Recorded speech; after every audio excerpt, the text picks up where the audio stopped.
nama saya Nurain Salsabila Arsyad dengan NIM 22142405 dari jurusan Ilmu Hukum Kemasyarakatan Program Studi PPKN kelas A. Tujuan saya membuat video ini untuk memenuhi tugas mata kuliah PKLH yang diampuh oleh Bapak Dr. Abu Bakar Siddiq Katili SPD MSc dengan materi organisme hidup. Semoga videonya bermanfaat. Organisme hidup dalam biologi didefinisikan sebagai individu yang dapat melakukan berbagai aktivitas vital yang membedakannya dari benda mati.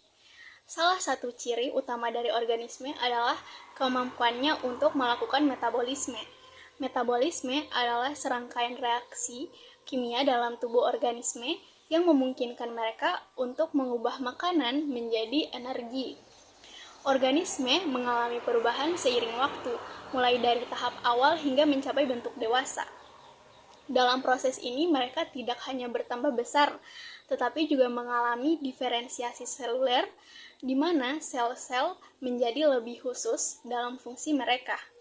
Selain itu, organisme hidup juga mampu beradaptasi dengan lingkungan mereka. Adaptasi adalah proses di mana organisme menyesuaikan diri dengan perubahan di lingkungan mereka agar dapat bertahan hidup.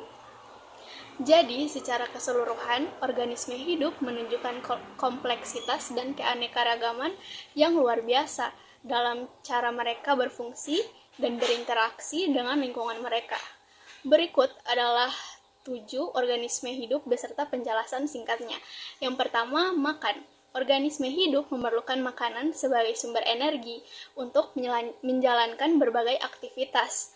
Tumbuhan membuat makanan sendiri melalui fotosintesis atau autotrof, sementara hewan dan manusia mendapatkan makanan dari sumber lain atau heterotrof. Yang kedua, pernafasan. Proses pengambilan oksigen dan pengeluaran karbon dioksida.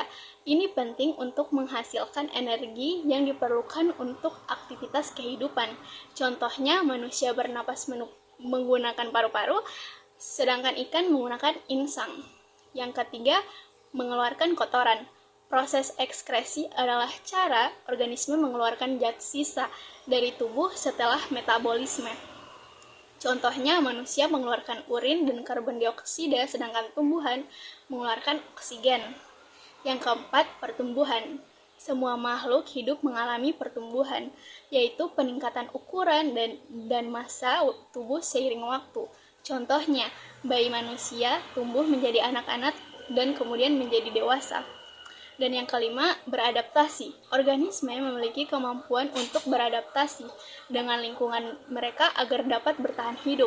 Contohnya, hewan di daerah dingin memiliki lapisan lemak tambahan untuk menjaga suhu tubuh mereka. Dan yang keenam, bergerak. Semua makhluk hidup memiliki kemampuan untuk bergerak, baik secara keseluruhan maupun bagian tertentu dari tubuhnya. Contohnya, manusia berjalan, burung terbang, dan tumbuhan bergerak menuju cahaya. Yang ketujuh, berkembang biak. Organisme mampu bereproduksi untuk menghasilkan keturunan dan memastikan kelangsungan spesies. Contohnya, ayam bertelur yang menetas menjadi anak ayam, sementara tumbuhan dapat menghasilkan biji tunas. Kemudian, makhluk hidup atau organisme memiliki tingkatan. Organisme yang berkisar dari yang paling sederhana menjadi lebih yang paling kompleks.